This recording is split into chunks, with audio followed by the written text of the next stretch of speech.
Hello बच्चों, कैसे हैं आप। मैं आपकी टीचर सुमन शर्मा एक बार फिर से अपने चैनल पर आप सभी बच्चों का स्वागत करती हूँ और आशा करती हूँ आप सभी बच्चे भी बिल्कुल बिंदास, स्वस्थ और खुश होंगे। तो आज बच्चों मैं आपको कक्षा 4 अमूली हिंदी व्याकरण से शब्द और वाक्य समझाने जा रही हूँ।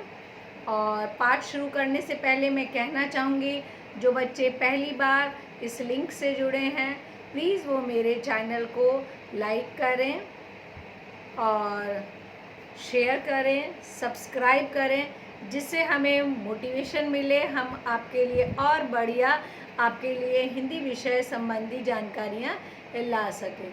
तो बच्चों शुरू करते हैं पाठ 3 शब्द और वाक्य। सबसे पहले हम लेंगे शब्द। आपने वर्णमाला सीखी तथा उन पर मात्रा लगाना भी सीखा। अब अगली सीढ़ी पर चढ़ेंगे, यानी वर्ण को मिलाकर शब्द बनते हैं। आपको पता है कि वर्ण जो है वो सबसे छोटी इकाई होती है ना। तो अब हम शब्द जैसे फ जमा उ जमा ल जमा अ, ये वर्ण हैं और इनको जोड़ के बना फूल। ल जमा अ जमा ड़ जमा अ जमा क जमा आ, तो क्या बना? लड़का। वर्णों को जोड़कर लिखा गया तो शब्द बन गया, पर यदि हम वर्णों को उलट पुलट करके लिखते हैं, यानी लफू या काडल लिखते हैं, तो शब्द नहीं बनता, क्योंकि शब्द का अर्थ भी तो होना चाहिए। कुछ भी जो शब्द है अगर उसका अर्थ नहीं है तो वो बेकार है, वो अनर्थ है। इसलिए शब्द वो बनने चाहिए जिनका कोई अर्थ बने। इसलिए हम कहते हैं दो या दो से अधिक वर्णों का समूह जिसका कोई अर्थ हो उसे शब्द कहते हैं। और अर्थ के आधार पर दो प्रकार के शब्द होते हैं, सार्थक शब्द और निरर्थक शब्द। सार्थक शब्द वे होते हैं वर्णों को जोड़कर बना शब्द जिनका कोई अर्थ हो, वह सार्थक शब्द होता है। यानी वर्णों को जोड़कर जिनका कोई अर्थ निकले उसे हम सार्थक शब्द कहते हैं। जैसे लड़का, पशु, फल, फूल आदि। तो ये क्या है? ये सार्थक शब्द हैं, क्योंकि इनका एक निश्चित अर्थ निकल रहा है। आगे देखिए, निरर्थक शब्द वर्णों को जोड़कर बना शब्द जिसका कोई अर्थ नहीं होता, वह निरर्थक शब्द होता है। जैसे चाय, वाय, दाल, शाल आदि। यहाँ वाय, शाल निरर्थक शब्द है। वाक्य। अगला है बच्चों वाक्य। बच्चों, वर्णों के मेल से शब्द बनते हैं और शब्दों के मेल से वाक्य, पर शब्दों के उस मेल का भी अर्थ होना चाहिए, उसका एक क्रम होना चाहिए। उड़ाई रमन ने पतंग। अगर हम ये वाक्य बोलेंगे, उड़ाई रमन ने पतंग, मम्मी ने सिली कमीज वीर की, तो कुछ अटपटे से लग रहे हैं ना।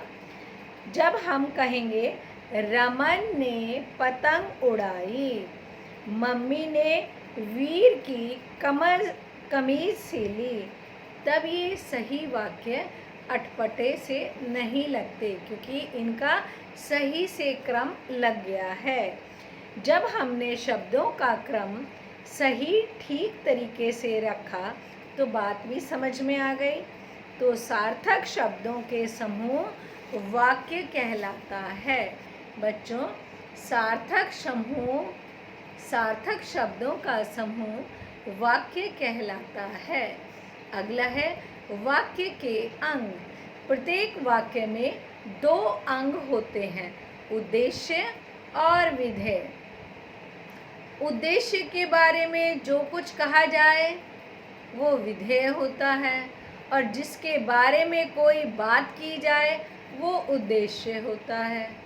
यानी अगर जिसके बारे में कोई बात हम बता रहे हैं वो उद्देश्य है, और जब उद्देश्य के बारे में बताया जाए वो विधेय है। जैसे बच्चा पतंग उड़ा रहा है, इस वाक्य में बच्चे के बारे में बात की जा रही है, तो बच्चा क्या हो गया?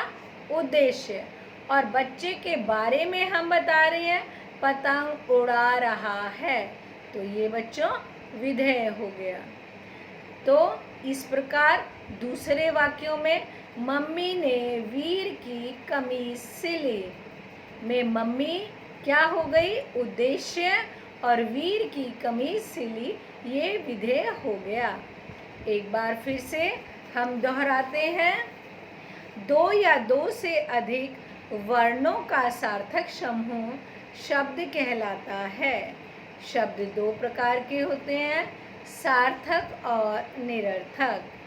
शब्दों का समूह जिसका अर्थ बनता है उसे वाक्य कहते हैं।